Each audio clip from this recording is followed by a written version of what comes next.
All right. Good morning, everybody, and welcome to the Hennepin-University Partnership webinar series. Today's webinar is titled Understanding Trends in Asylum Seekers' Use of Hennepin County's Emergency Shelter System, and it is presented by Dr. Ryan Allen and his research team. We also have Ian Brunzell-Looney here from Hennepin County. My name is Margaret Stumbo-Turvey, and I'm the Senior Project Manager with the Hennepin-University Partnership.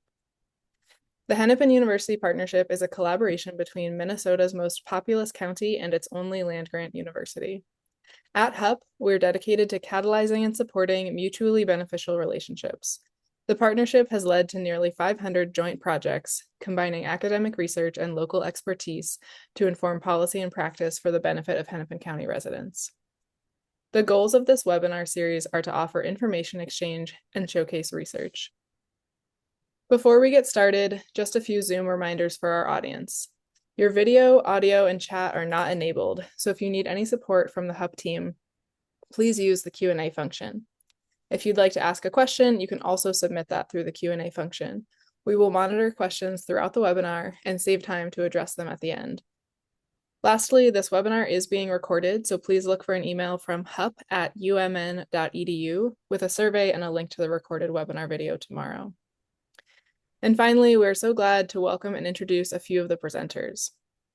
Ryan Allen, PhD, is Associate Dean for Research and a faculty member in Urban and Regional Planning at the Humphrey School of Public Affairs. His work centers on housing and community development with a focus on immigrant integration and equity in access to opportunity. As Associate Dean, Allen supports research faculty and centers, advises on research policies and funding, and represents the school in university and community collaborations, including on the leadership team of the Hennepin-University Partnership. I'm also thankful to Ian Brunzell-Looney for joining to represent Hennepin County, where Ian is the program manager for Hennepin County's Family Shelter Program. Ian has worked in the homeless response system in Hennepin County in both direct service and administrative capacities, serving both single adults and families experiencing homelessness. Ian's work has centered on building capacity in individuals and systems around person-centered and trauma-informed approaches to working with people experiencing homelessness. Now I will turn it over to Dr. Allen for the presentation.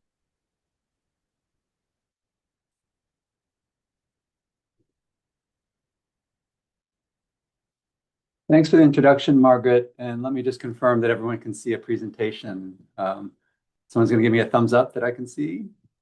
Yep. Great, thank you. Like Margaret said, my name is Ryan Allen. I was the principal investigator on this project, and I'm really happy to be with you today to talk about some of the results.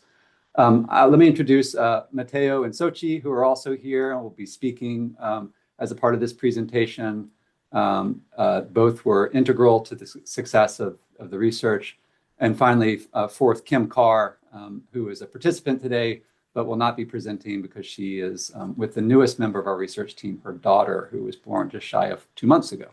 Hi, Kim. Let me start by acknowledging that the conditions today in the emergency shelter system look really, really different than they did a couple of years ago when we started talking about this work. At that time, multiple cities, including Hennepin County and the city of Minneapolis, were experiencing large numbers of migrants who needed access to emergency shelter. Today, of course, the situation has changed. Border crossings across the southern border have slowed dramatically. And now there's a new kind of set of concerns around immigration enforcement and fear in many cities. So I just want to start with the acknowledgement that the conditions have certainly changed. However, it's our hope that the research that we're presenting today still informs practices that Hennepin County and other institutions might consider when they're working with migrants and certainly the migrants who will use the shelters in the future. The larger research team is a couple of folks who are big thought partners, Greg and Shaman. They're listed here. We want to gratefully acknowledge funding from the Hennepin-University Partnership. Special thanks, of course, to the families who are living in the Hennepin County emergency shelters at the time that we did this work and gave very generously with their time and their lived experience. Let's start with some context setting. One of the things that interested us and started this research was the rise in the homeless population post-pandemic. So you see on this slide point-in-time estimates of the U.S. homeless population. This is coordinated by HUD. You see a pretty substantial increase in a relatively short amount of time, about a 32% increase between 22 and 24 nationally. And if we look specifically at Hennepin County, we see an even larger proportional increase of 44% in the PIT count. This misses, of course, individuals and families that may be doubled up or living in other precarious housing situations, but it is one measure of understanding the scale of homelessness. So this is the period we're interested in. Simultaneous with this increase in homelessness count was a substantial increase in the number of migrants coming in and claiming asylum in the United States. And so this is a chart you see in front of you is from the LA Times, data curated from the Department of Homeland Security. And you can see during the era we're really talking about, which is 22, 23, and going into 24, really large numbers of folks coming over the southern border in particular. These are people that have been stopped by Border Patrol, and a large proportion of whom are claiming asylum in the United States. These two factors really raise a question: is there a link here? What kind of rise in homelessness may be involving migrant households and individuals?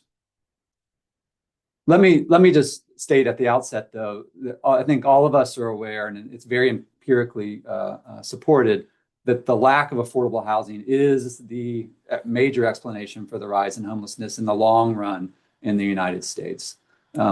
However, there's also some emerging indications that migrants played a role in this short-term spike that I've just indicated to you in the data. Some information that helps kind of support this idea. A number of communities that who reported being affected by the arrival of migrants also had family homelessness that more than doubled. HUD reported that. There's a working paper out. It's not yet peer-reviewed, but it has some interesting findings that estimate around 60% of the increase in sheltered homelessness over the time period that we're focusing on may be attributable to migrants using the shelters. And we certainly have data that shows a really important increase in migrants coming across the southern border in particular. So there's good reason to believe that there is a link here. And I think it's important to name that.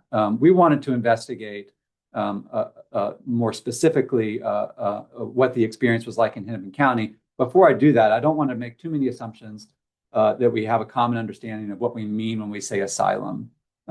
So when I say asylum, what I mean by that is a formal legal designation or an attempt to secure that legal designation from an individual or a family that is claiming persecution in their country of origin.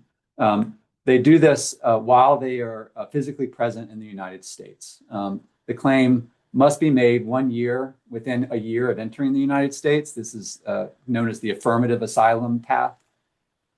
And a critical aspect of this process is that folks who are claiming asylum but have yet to have their case adjudicated can claim or apply for a work permit, but they can only do so after roughly 180 days. So there's a substantial amount of time when someone who's claiming asylum comes into the United States that they're not eligible to work formally, and as you'll see later, not eligible to take part in any kinds of services and supports that many residents of the United States can take advantage of.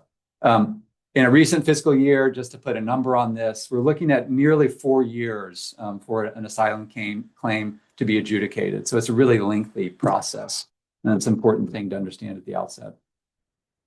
All right, with that understood, let's turn to some local headlines, right? I think many of us either worked in this area and were experiencing this, or certainly were in the Twin Cities at the time.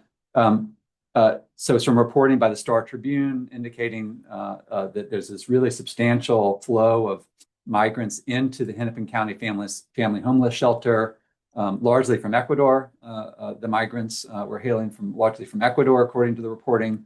You see the planned budget in 23 for the county's emergency shelter system for the family was just under 10 million. They actually ended up spending almost 2.5 times that, and on and on, right? This was clearly a big deal for the homelessness response situation in the county.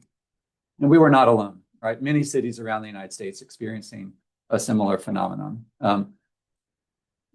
This prompted a couple of research questions, right? So first, we wanted to understand what's the relationship between migrant status and exit from family emergency shelters. We know different families are entering the shelter system, both migrant and non-migrant, and we're curious about what explains the exit. How long do people stay?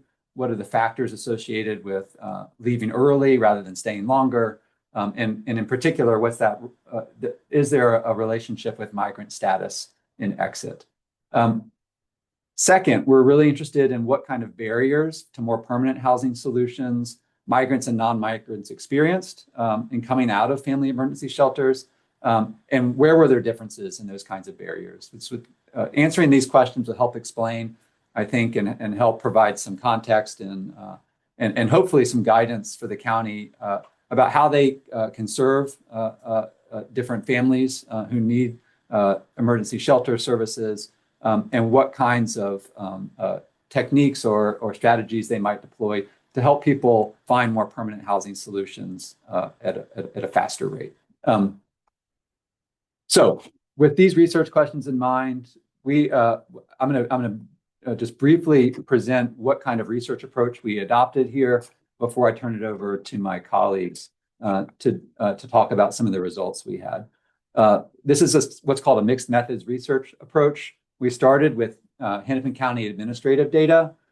We had both entry and exit dates for families that were moving into emergency shelter as of December 2021 and going through September 2024.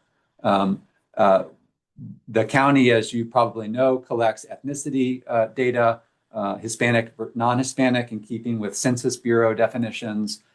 They also include capture a lot of other information. Family structure is going to be an important one. How big are these families? That could help explain how easy or difficult it might be to exit the shelter system. And ultimately, what we're going to do with these data is called a time to event analysis. And I'll allow Matteo to explain that in more depth. Essentially, we're looking at when an event occurred, that is an exit, and how long it took, and what factors contributed to our understanding of the length. The second kind of data is qualitative data. And here we're going to be focusing on interviews that we performed with adults and families in the emergency shelter system between October 2024 and May 2025. We ended up interviewing 42 adults. 25 of those were migrants and 17 were non-migrants. All of the migrant interviews were conducted in Spanish. And then we set about transcribing those interviews and then doing some thematic coding to understand what kinds of experiences these households, families had in the shelter system and what kind of barriers they were experiencing in finding permanent housing. Okay, with that said about our approach, let me turn next to Matteo, who's going to talk through some of the results of the quantitative analysis. Matteo, take it away. Yeah, thanks, Ryan. Next slide, please. Yeah, so as Ryan mentioned, Hennepin County's administrative data set does not have a variable for households that are likely migrants or asylum seekers. So we relied on the ethnicity variable that identifies if a household, if the individuals in the head of household especially, identified as Hispanic or Latine. Other recent studies that Ryan mentioned use a similar approach. And given that most of the asylum seekers and migrants that were coming through Hennepin County anecdotally were coming from Central and South America, we felt this approach was justified. This may bring up some limitations, and I'm more than happy to talk about those during the Q&A if that's of interest to you all. So this first slide shows a table with some demographic characteristics for the heads of household. And we stratify them, we separate them into columns to identify if the head of household was Hispanic or Latine or non-Hispanic and Latine. And so overall, there were 569 Hispanic Latine households. That's the middle column there, making up just 31% of the overall sample during this time period. Similar to non-Hispanic families, the majority of heads of household at the family shelter are women. although a slightly less proportion at 76% for Hispanic families compared to 90% for non-Hispanic families. Although the mean household size is similar for both Hispanic and non-Hispanic families, Latina families had higher shares of having two or more adults in the household family structure. So you can see in the second arrow that 60% of Latina families had two or more adults in the family compared to just 15% of non-Hispanic Latina households. Next slide, please. So this figure shows the monthly shelter entries, and we stratify them again by Hispanic and non-Hispanic families. So the lighter color, the bars on top are the Hispanic families, and then the darker colors are the non-Hispanic families on the bottom. So non-Hispanic households entered shelter services at roughly similar rates during the study period. We do see a slight dip towards the end of 2023 and the beginning of 2024. However, prior to the end of Title 42, which is the black bar shown around May of 2023, there were not many Hispanic families using these services. But between August 2023 and February 2024, Latina households actually made up more than 50%, so the majority of monthly shelter entries. So we see that once the end of Title 42, once Title 42 ended, we see a lot of recent arrivals coming across the border and then also settling in Minnesota and using these services. Next slide, please.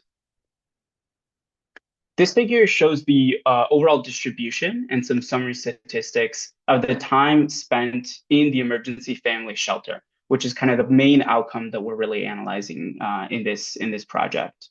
And we stratified again by ethnicity.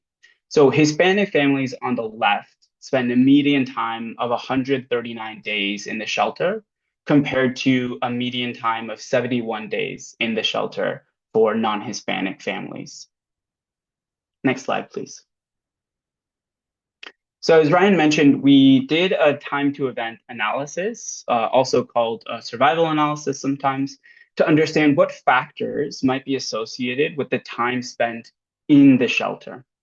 So this figure shows what's called a Kaplan-Meier curve, showing the proportion of households that exit the shelter as the days go by. So this analysis is really, really useful when we're trying to understand an outcome that is time dependent, but that we're observing families for different parts, for different points, for different amounts of time, I should say. So if a family comes in one day, we're observing them for a different amount of time than a family that might come in a month later. But this analysis allows us to compare those two families and their primary outcome of when they decide to leave the shelter. So similar to the distribution that I showed in the previous plot, the 50% of Hispanic Latina families stay through the 137-day mark compared to 65 days for the non-Hispanic families.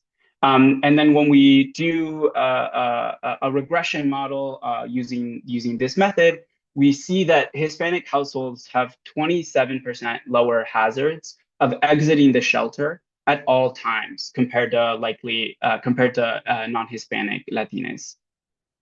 We also see when we start looking at individual characteristics that younger heads of household also show slightly lower hazards of exiting the shelter at all times. It's roughly about a 2% lower hazards for every year increase the head of household has. Next slide, please. Now, we also analyzed how family size, structure, the number of adults in the household might impact length of stay. We chose these attributes because of the relative importance of networks and social capital that might impact someone's use and reliance on Hennepin emergency shelter services, especially for migrants with limited contacts in Minnesota. So descriptively, we see a higher median length of stay in the shelter as the number of household members in Hispanic families increase. And that's the plot on the left-hand side there. We don't see this trend clearly for non-Hispanic households' length of stay. So the number of members in non-Hispanic household increase, the median length of stay doesn't change that much, at least not nearly as much as Hispanic Latina households. Now, interestingly, we see a similar trend when looking at the number of adults in a household, but for both Hispanic and non-Hispanic families.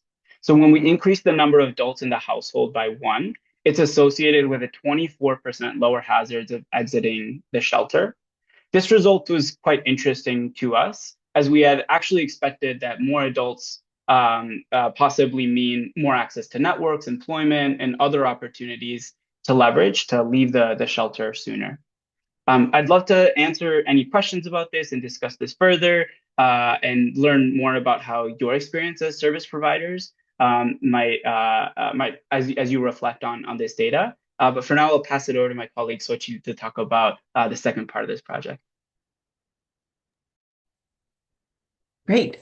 Thank you for all that lead up. And now we'll turn over to the interviews that were conducted with the families and the wonderful experiences that they so bravely shared. So next slide. So just a quick overview of who were our participants who participated and gratefully sat with all of us and shared their experiences. So the majority of the people, like we said, we had 42 families, 25 were migrant, just as a quick reminder, and 17 were not migrants. But the majority were women. And when it came to age within the migrant community, the majority were between the ages of 18 and 29, were married, and had lower education attainment as compared to non-migrants. But these are similar trends as we saw with the Hennepin data, where the head of house or the family members consist of two or three when it came to the family size. So next slide, please. So one of the questions that we asked was to sort of help explain what the longer stays for migrants. One of the questions that we asked was about their social capital. And as we have here, a migrant would say, no, I don't know. No, just people from here at the shelter, that little by little we became acquainted, but no, I don't have anyone to turn to. So the vast majority of migrants indicated that they knew no one in the city or no one in the region, or let alone someone in the country. Now, in comparison, when it came to non-migrants, one of the answers as highlighted here was, I guess, yes, at some point, like my mom, she's pretty, good with like financial support and like help with daughters, like watching them if I need to do something, but I'm and just being here for me emotionally. So one of the things that we want to compare is whereas migrants don't necessarily have a social support, for non-migrants, they might have one, but they are constrained in their ability to support beyond maybe just emotional need or anything beyond that would lead to leaving the shelter. So next slide. But we do want to highlight that the vast majority of the participants express gratefulness for their for the services they've received here at the shelter. For example, a migrant said, first of all, the kindness, the respect that they treat each other, also the privacy they give us, and with a non-migrant express, they help with hygiene, pampers, food, anything you need that was right there under the roof of where you're at. But both non-migrants really stress their desire to be independent.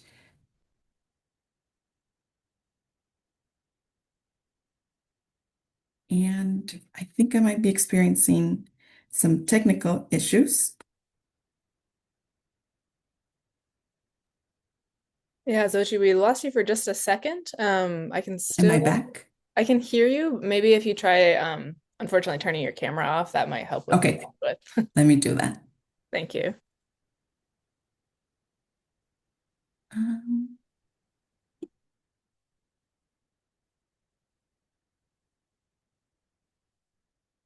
I think can you still hear me? Yeah, we're hearing you pretty consistently. Is that true, Dr. Allen Mateo? If you can just nod. Yeah, okay. It looks like people Okay, can hear you, so if you want to continue on, apologies for the okay. technical difficulty. Yes, apologies. It looks like for me, I'm just frozen. But I'll continue just with my audio and with a frozen image of myself, if you'd be so kind and patient. So anyways, so coming back to the experience of the emergency family shelter, I want to stress that for migrants and non-migrants, they really wanted to push for this independence, but their constraints were obviously different. So we could move over to the next slide.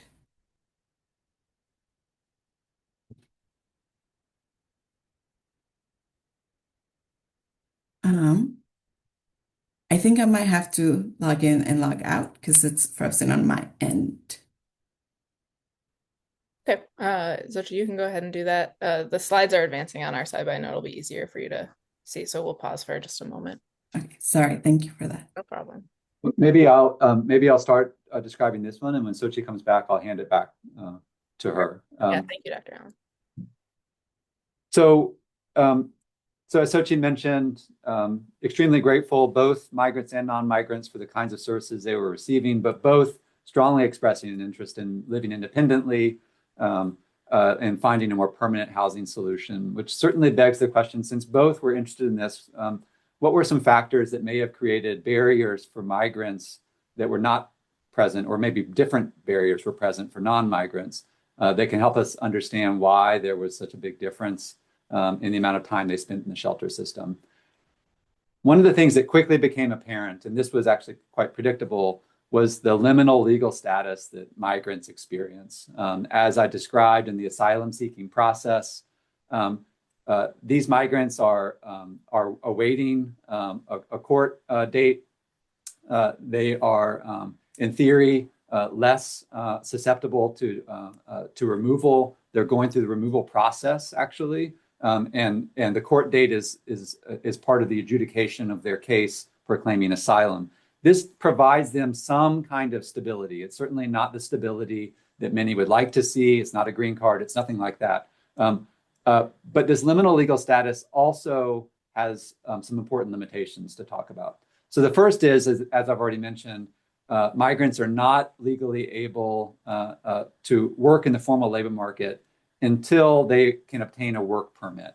That takes at least 180 days and a substantial amount of bureaucracy to go through that process. It's likely become much more difficult, actually, in the change in federal administration between the Biden and Trump administrations. It is possible, but it takes time, right? Until that time, it can be risky to work in the informal labor market, because if you are swept up in a raid in the informal labor market, that would be grounds for a faster removal. In addition to kind of restrictions on work, migrants who are seeking asylum are prohibited from using most federal benefits. Temporary emergency shelter is an important exception, but public housing, vouchers, TANF, SNAP, any of those federal resources are not going to be eligible for asylum-seeking migrant families.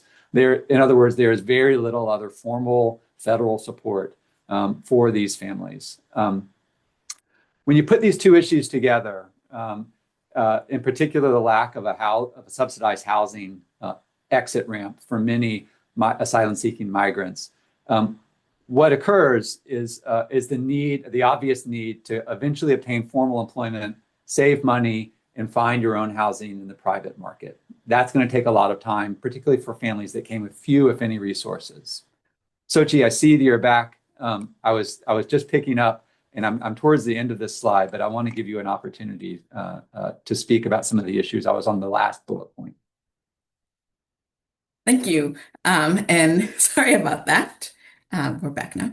But thank you for taking over. And yeah, I'm sure Ryan already covered the limitations and constraints of migrants exiting this liminal status, and the difficulty that it came to finding adequate housing, safe housing, and having to enter the job market and prioritizing how to exit the shelter. But their priorities is having money to be able to rent in the private market, though, as we know, rent in the private market has its own set of challenges and can be much more expensive.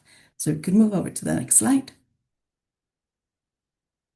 So as we've talked about, one of the biggest constraints for migrants is their immigration process. So for a migrant, when it came to prioritizing exiting the shelter for them was being able to enter the formal labor market. So this Migrant Express, I mean, if it were up to me, I would have already left to rent a house. But as I said, my fear is not having a job. I want a stable job if they help me find a house, because one doesn't know how to do it. With stable job, you can find a solution. So for them, it really came to being able to access a steady job that had steady pay, steady hours in order to exit the shelter.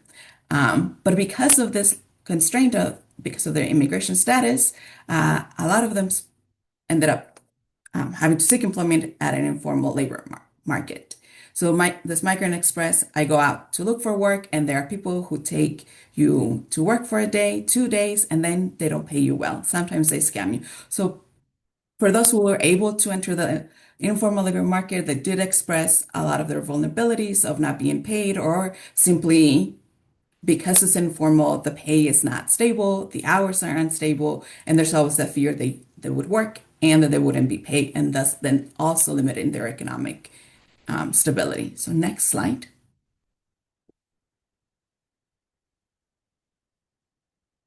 And when it came to accessing government subsidized housing for non-migrants, one non-migrant explained, definitely if you're looking to use a voucher, a lot of places don't take it, but there's a lot of places out there that do, but you have to be quick. So in some of the conversations that we had with non-migrants, they express having this go through the process of using government subsidized housing that was complicated, but also the movement was quick, and this also impacted their stay at the shelter.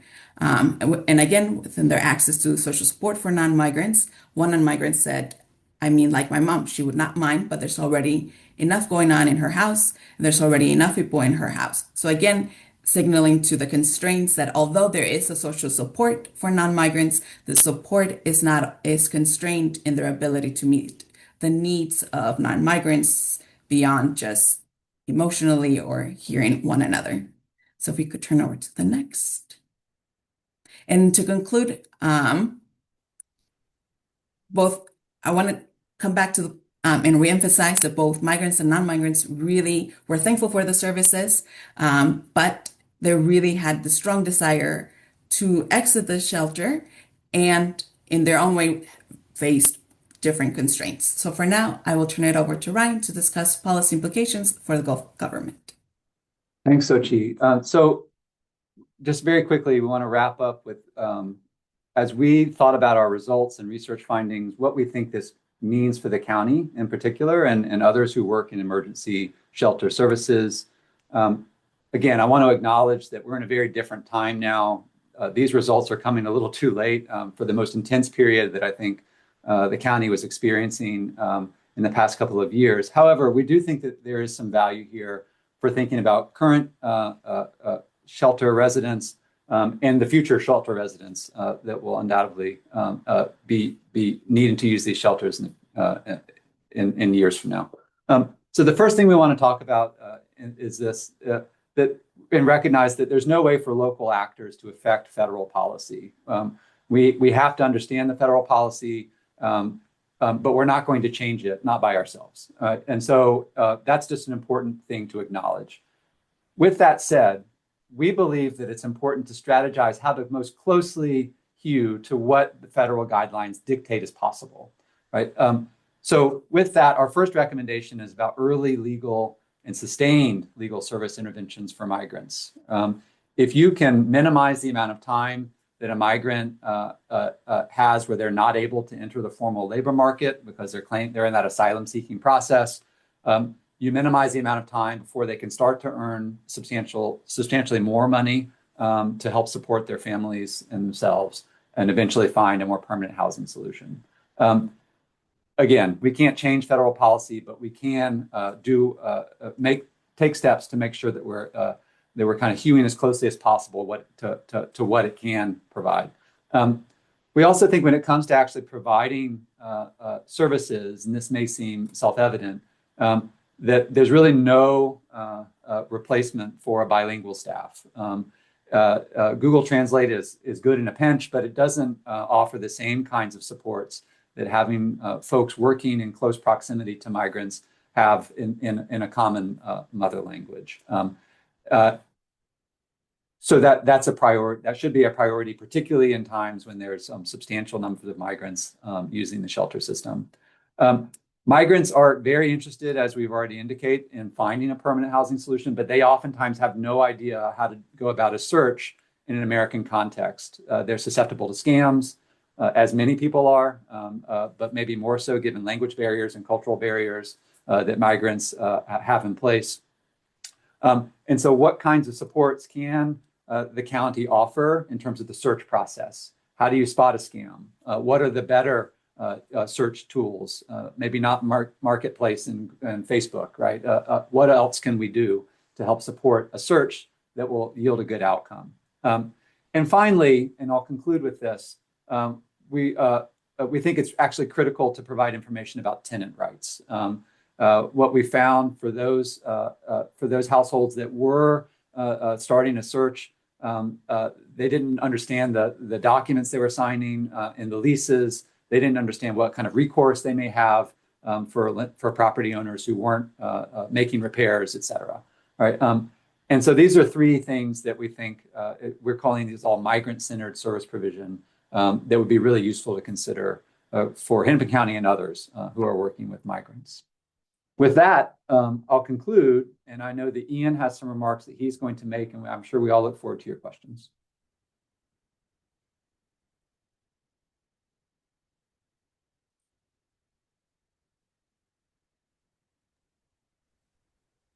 Great. Well, thank you, Dr. Allen, Matteo, and Zochi, and everybody else on your team for this work.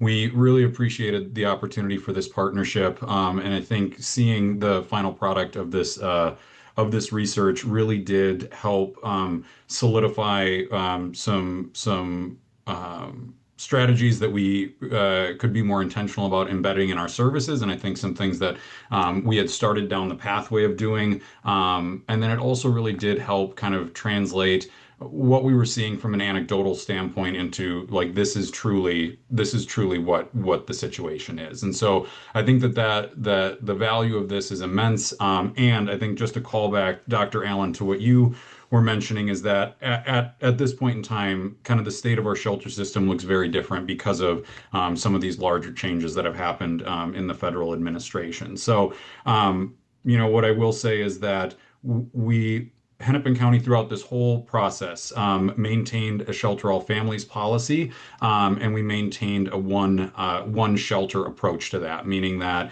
if families were experiencing homelessness in Hennepin County, it was our belief that our role was to meet them where they were at and provide services where we could.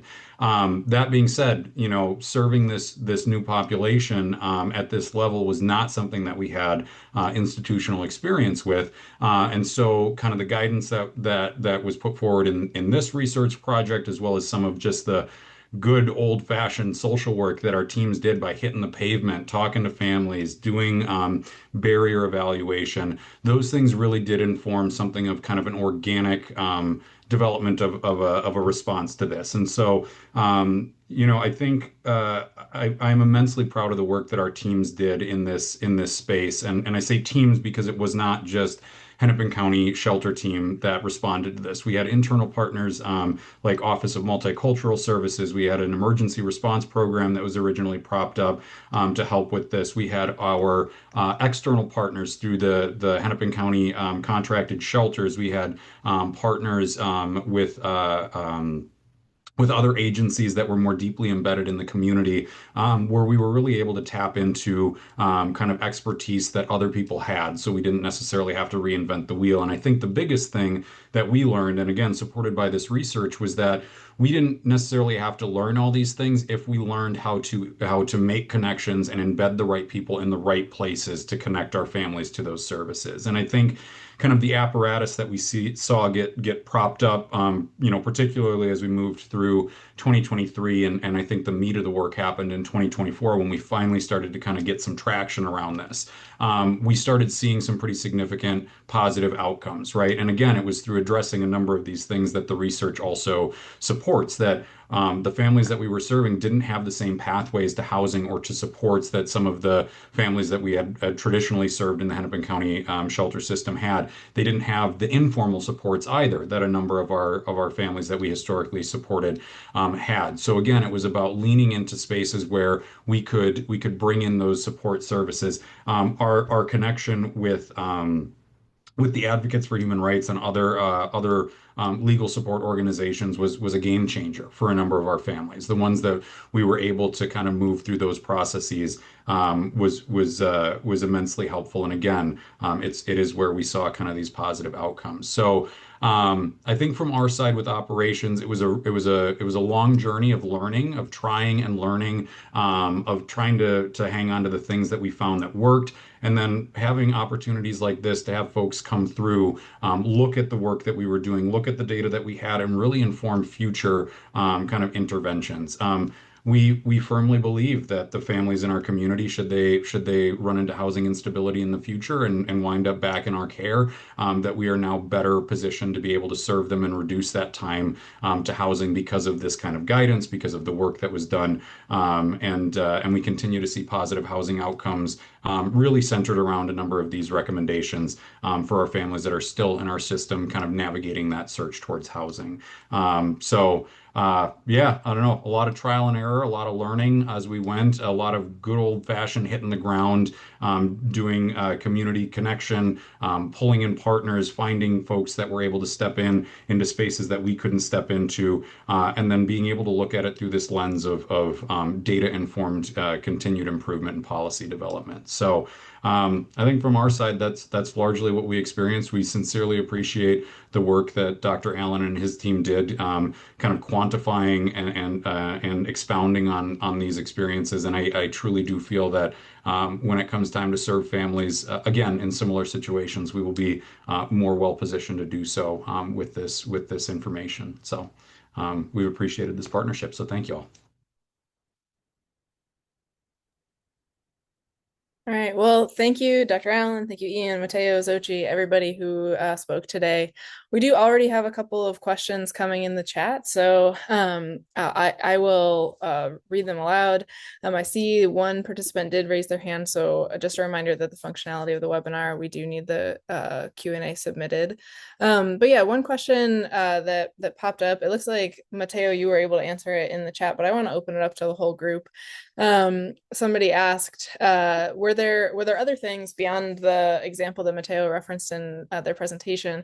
Were there things that you expected to see in your research that you didn't see, or things that you saw that you didn't expect? So basically, unexpected results throughout your process. Mateo, why don't you explain what you've written? Because I don't think it's visible to, or is it visible, Margaret? No, that's a good point. Thanks, Dr. Allen. Yeah, that's a great question, Amanda. Thanks for asking it. So yeah, just to situate us, one of the main results that was very different than what we expected was seeing that increasing the number of adults in a household actually led to more time being spent in the shelter. This could be for a number of reasons, right? More adults just means a larger family size, just by its nature. So that may make it a little bit harder to find, more permanent housing that fits a larger family size. We know, I worked for many, many years in refugee health and refugee resettlement, and we always struggled with finding permanent housing for larger family size. So this one makes sense and we'd expect it. But we also kind of expected more adults to mean more social capital, more networks, more opportunities to leverage in finding employment, any form of stability. So it was really interesting to see how that wasn't necessarily what we found. Another thing that I'll just tease for future findings is, we're really interested in looking at reentries, how reentries differ by Hispanic and non-Hispanic households, and what factors might be associated with reentry or sooner reentry. I guess in my mind, and I think this is where I'd invite all of you to please push back if, I've never delivered services at a county shelter. So, in my mind, I can picture a story of, a Hispanic, likely migrant family staying longer during initial shelter entry at that first day, building that social capital network, finding some sort of, temporary or permanent job, and being able to then secure more permanent housing, then families may be staying a bit shorter, and then having to come back to the shelter if something happens. I'd like to see if we can test that theory and see what we learn from that. So I think those are the two like big things that I wanted to point out. But back to you, Ryan.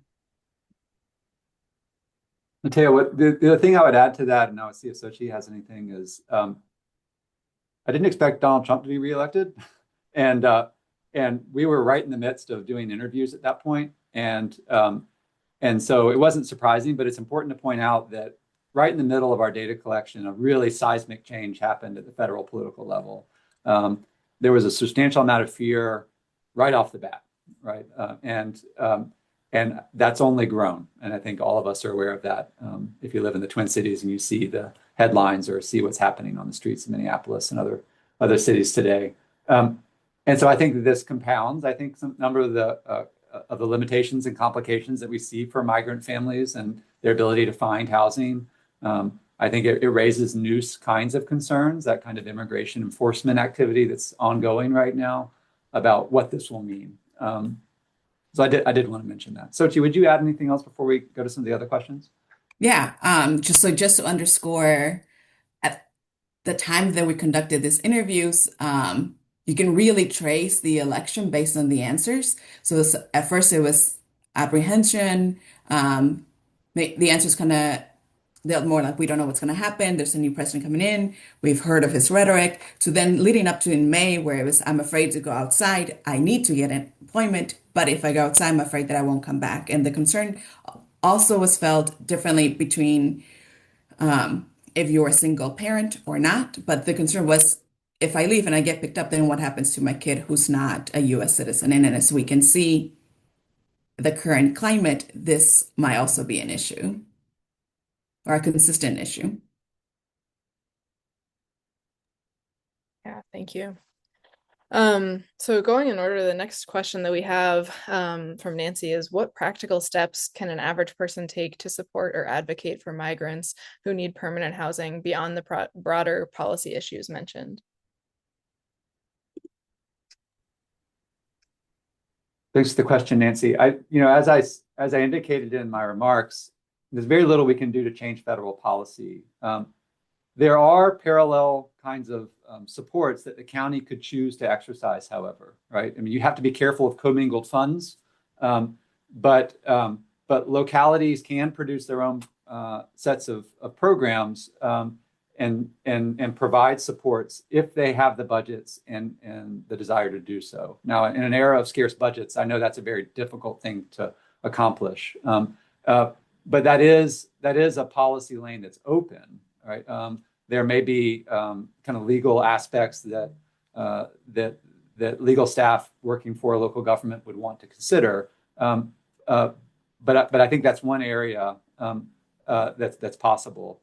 I think the other thing I would point to is kind of universally how we approach private sector housing and supporting people in private sector housing is, in my opinion, going to have the most potential effect for migrants, right? So our team was talking about this the other day. How do we make sure that we're having minimum standards for livability?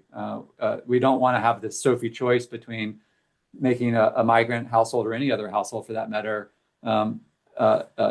living in a shelter as opposed to living in an apartment that we don't think may be safe for them, right? That's not a place that anyone wants to be in terms of helping to guide a family in finding more permanent housing. So I think those are some answers that I would offer.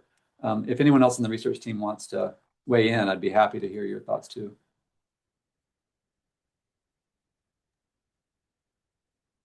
I can add Yeah, so maybe a thing. Oh, go ahead, Zochi. no, go ahead.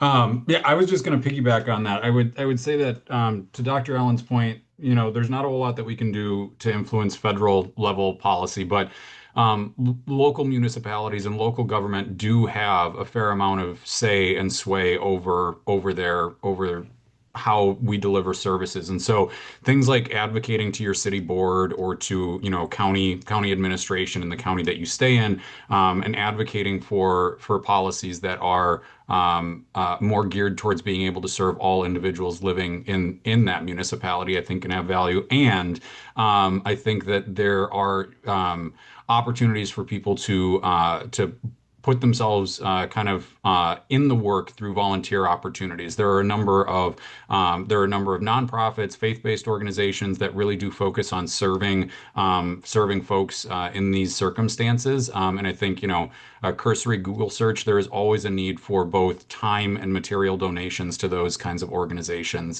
that can provide some direct service and direct relief to folks looking for that.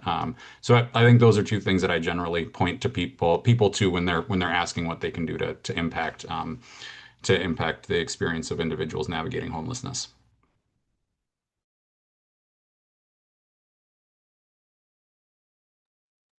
And briefly, what I just wanted to mention is, at least for service providers, as we've in our policy recommendations, it's this hidden knowledge that we know of how to navigate the private housing that this is lacking with migrants. One, because they're new to the country, navigating it is difficult. But if we add the complexity of the current political climate, but not knowing, not having any resources, lack of language really does limit how they're accessing what they're accessing in terms of private housing, and because they are limited with federal constraints. So if we could, granted, I'm also saying this as someone who's not doing this job directly.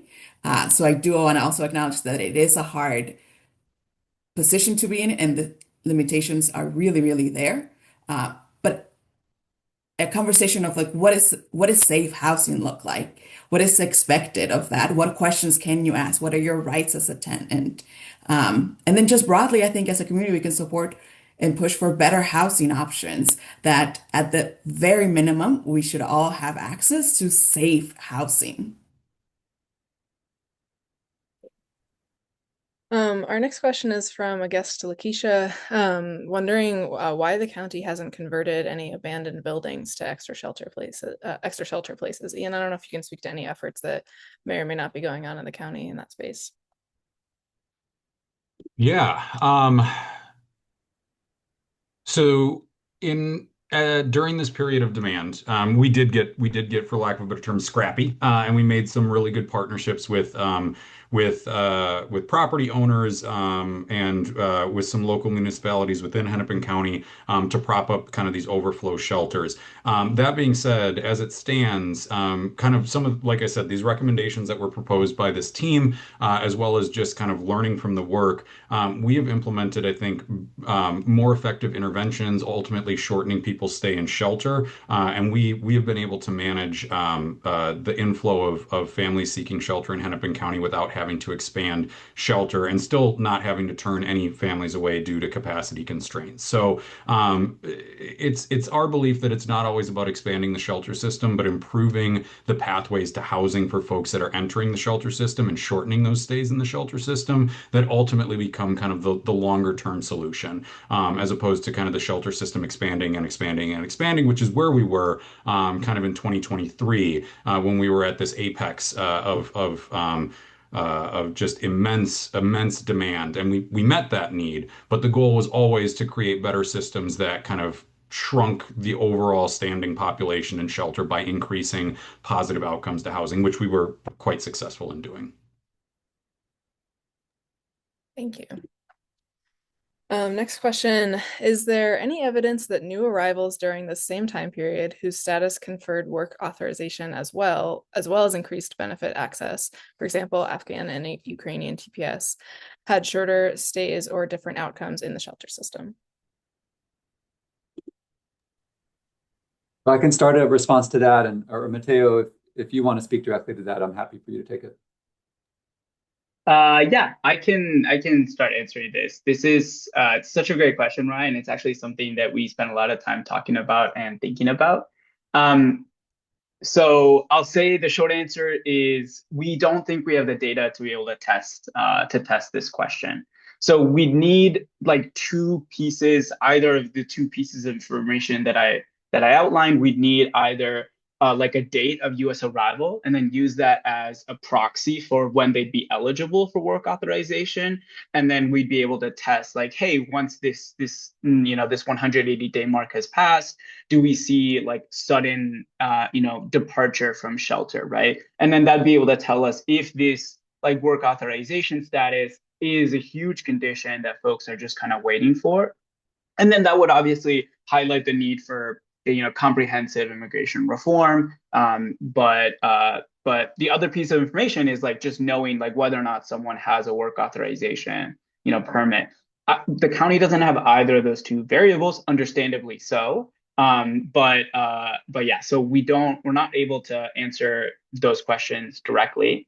I do want to highlight, you brought up Afghan and Ukrainian kind of resettlement timelines. I worked on both of those, and I will say it is fascinating to see the huge contradiction between Afghan and Ukrainian responses, but also how those two are very different than what we saw during 2023, 2024, especially, right? So the biggest difference between those two is that Afghan and Ukrainians largely came under different kind of immigration like status and classification called humanitarian parole. Versus a lot of these folks who were coming to seek asylum. Those are two very, very different processes. Humanitarian parole is largely driven by whatever the executive branch at the time wants to do and whatever benefits they decide to confer to those individuals. So we saw a lot of Afghans come as humanitarian paroles, and they were given essentially the equivalent of a refugee status in terms of like Office of Refugee Resettlement benefits. So they were given some initial support, formal resettlement agencies that do this work all the time. We're helping them connect to permanent support, to permanent housing opportunities. And the same thing with Ukrainians, although their process was expedited even more. They were coming and essentially getting work authorizations pretty much instantly. And Ukrainians were also kind of excluded from the Title 42 requirements that everybody else had to abide by. So there are a lot of differences between Afghan and Ukrainian, but then a lot more differences between those two and what we saw more recently that leads to kind of the trends that we saw in the data that we presented. I'll leave it there, but back to you, Ryan, and any other questions. Yeah, I just want to jump in. I'll say we do have two questions remaining and we're coming up against time. So please, to our panelists, if you have to drop off right at noon, that's totally fine and understandable. And thank you for being here. I will ask the next question in case we have time to answer it. Regarding shelter exits, did you identify mismatches between the local housing stock for a number of reasons and the type of permanent housing that would meet the needs of migrant families relative to non-migrant families? We didn't do that formal analysis, but it's probably apparent, right? I mean, we had the distribution of migrant house families. There's a larger proportion of them that are in the higher numbers. I think the high end was 13 people in one family. When you combine kind of the space needs that a family of that size would need, with the fact that it'll be more expensive and the understanding that there's not going to be a subsidy attached given their status, there's clearly going to be a mismatch, right? And so it's a complicated analysis that you would need to do to kind of definitively demonstrate that. But logically, I think we can certainly make the case for that. And I would offer it's not only just a family size issue, but it's also a resource constraint issue. Which fundamentally goes back to our immigration policy, right, and prohibitions on formal employment until 180 days, which could happen much longer. There was also a question, if I could, Margaret, about potential interactions with nonprofit organizations like CLUS. I think that's got to be part of how we approach these things. The county has a lot of resources, but there are lots of potential partnerships with culturally specific and really knowledgeable organizations that I think make a ton of sense to think about collaborations and how, when you have common interests, you can work together to serve these families.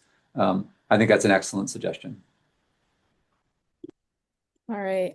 Well, thanks again, everybody. Thanks to all of our presenters and thanks to all of our guests for joining and for such an engaging Q&A. Briefly, I will put a feedback form in the chat for anyone who has a chance to fill that out right now. Help would love to know more about your experience and what types of webinars you'd like to see in the future. But like I said, thank you, Dr. Allen. Thank you, Mateo, Xochi, Ian. We really appreciate your time and expertise.